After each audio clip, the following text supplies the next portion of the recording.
بسم اللہ الرحمن الرحیم اللہم صلی علی سیدنا و مولانا محمد وعلی آلہ وصحبہ وبارک وسلم۔ السلام علیکم، دیار دین میں خوش آمدید۔ معزز ناظرین، کل کی جو ہم نے ویڈیو تھی وہ حضرت نوح علیہ السلام کی ذات گرامی اور آپ کی تبلیغ پر تھی۔ ہم نے اس کا ایک حصہ ہم نے بیان کر دیا تھا کہ یہاں پہ ہم نے اس کا اختتام کیا تھا کہ اللہ پاک نے حضرت نوح علیہ السلام کی ذات گرامی کو آخرکار کشتی بنانے کا حکم دیا۔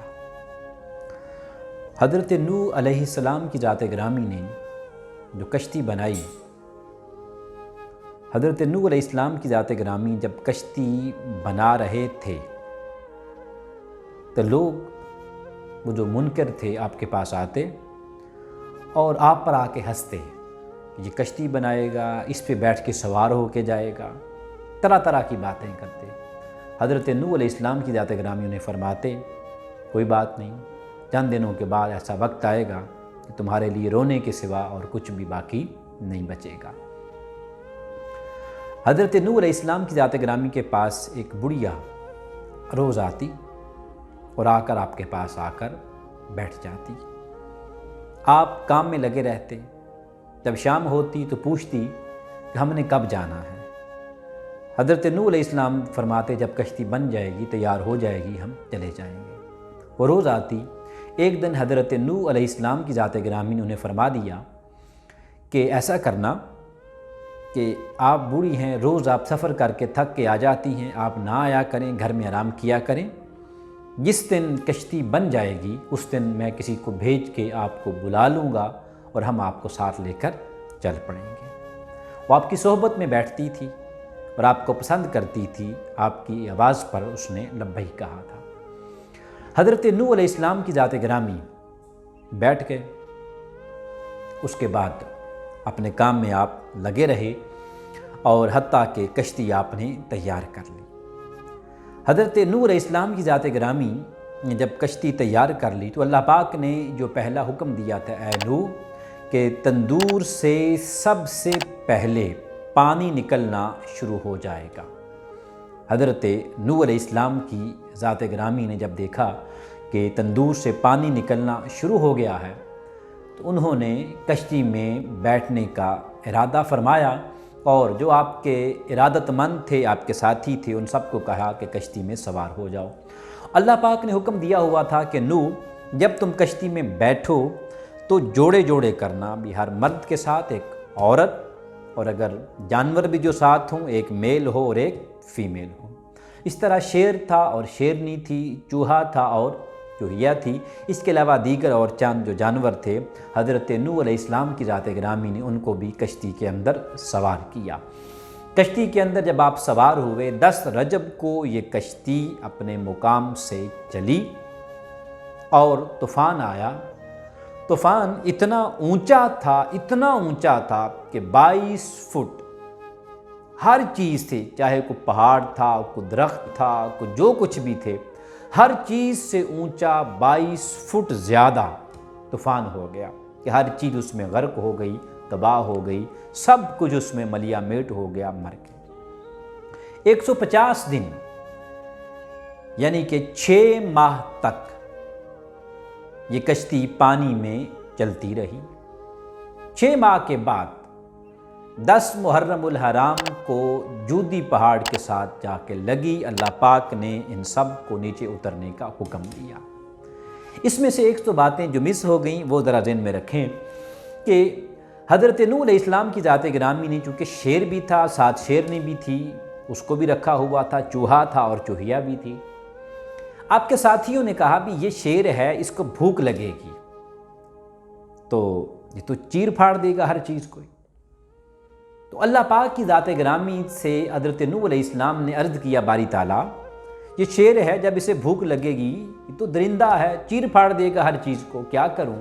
تو اللہ پاک نے علامہ دمیری رحمۃ اللہ تعالیٰ علیہ نے فرمایا اس پر بخار نازل کیا۔ بخار تب سے لے کے آج تک شیر بخار میں ہی رہتا ہے۔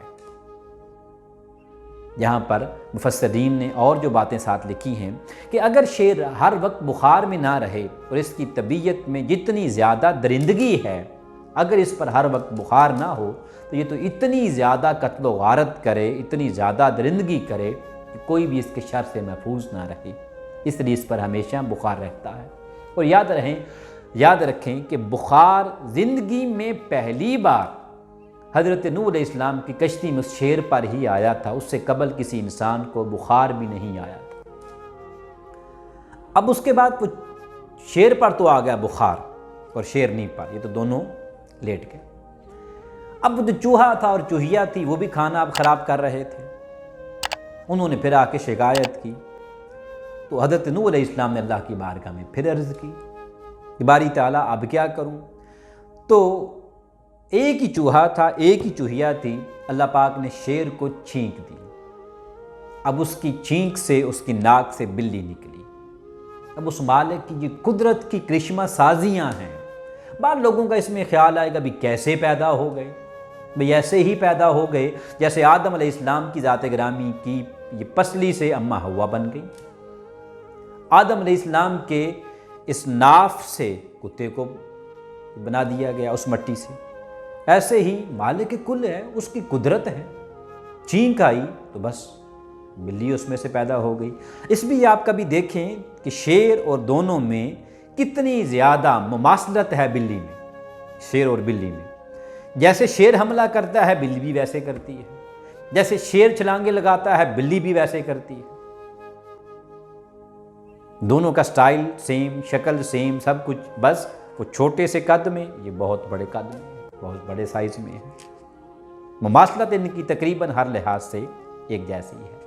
شیر بھی گوشت کو بہت پسند کرتا ہے، بلکہ کرتا ہی اسے ہے، اور بلی بھی حد درجے کی زیادہ گوشت کو پسند کرتی ہے۔ برکیف آگے چلیں۔ اب اسی کشتی کے بالکل پچھلی سائیڈ پر شیطان بھی سوار تھا۔ انٹرسٹنگ بات ہے، حضرت نوح علیہ السلام کی ذات گرامی نے شیطان سے کہا کہ تم یہاں پر کیسے؟ اس نے کہا پوری زمین پہ سیلاب آیا ہوا تو میں نے بھی یہاں آنا تھا، میں بھی یہاں پہ آ گیا ہوں۔ آپ نے فرمایا تو پھر اللہ سے معافی مانگ لے۔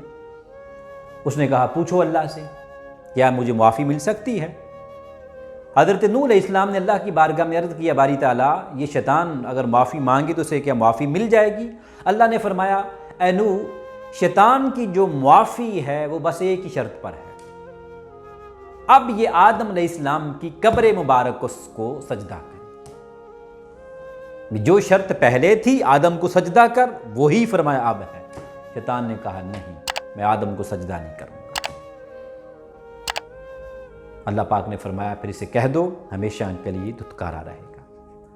تو برکف 6 ماہ تک یہ کشتی چلتی رہی۔ 6 ماہ کے بعد جودی پہاڑ کے ساتھ یہ آ کے لگی۔ اس کے بعد جیسے ہی نیچے اترے سب کچھ، زمین تھوڑی تھوڑی خشک ہونا شروع ہوئی۔ جیسے ہی نیچے اترے حضرت نوح علیہ السلام کو بڑھیا یاد آ گئی، جب آپ کشتی بنا رہے تھے اس پہ آ کے بیٹھتی۔ حیرانی والی بات یہ ہے، حیرانی والی، کہ نوح علیہ السلام فوراً دوڑے اس کے گھر کی طرف، دیکھا اس کی جھونپڑی سلامت تھی۔ واہ مولا، پوری روئے زمین پر جس رب نے 22 فٹ پانی کر دیا، کو بڑا اونچا پہاڑ تھا اس سے بھی زیادہ 22 فٹ پانی کر دیا، اس کی جھونپڑی کو پانی نے نہیں چھوا۔ نوح علیہ السلام کے گھر گئے، پوچھا سیلاب نہیں آیا؟ اس نے کہا بارش کے چند چھینٹے آئے تھے، بارش کے چند چھینٹے آئے تھے۔ فرمایا تمہیں کھانا کون دیتا تھا؟ انہوں نے کہا پتہ نہیں، دستک دے کے رکھ کے باہر چلا جاتا تھا۔ حضرت نوح علیہ السلام کی ذات گرامی یہ سارا معجزہ دیکھ کر اللہ کی بارگاہ میں عرض کیا باری تعالیٰ یہ کیا معاملہ ہوا؟ فرمایا نوح اس کی سنگت تیرے ساتھ تھی، تیری سنگت کی وجہ سے اسے ہم نے محفوظ رکھا۔ حضرت نوح کی سنگت میں جو رہے رب اسے اتنا نوازے، تو مسلمان خود سوچ جو محمد مصطفیٰ کی صحبت میں رہا ہوگا رب نے اسے کتنا نوازا ہوگا۔ برکف یہ حضرت نوح علیہ السلام کا یہ واقعہ تھا۔ اللہ پاک ہمیں اپنے حفظ و امان میں رکھے، ایمان کی موت نصیب فرمائے۔ والسلام۔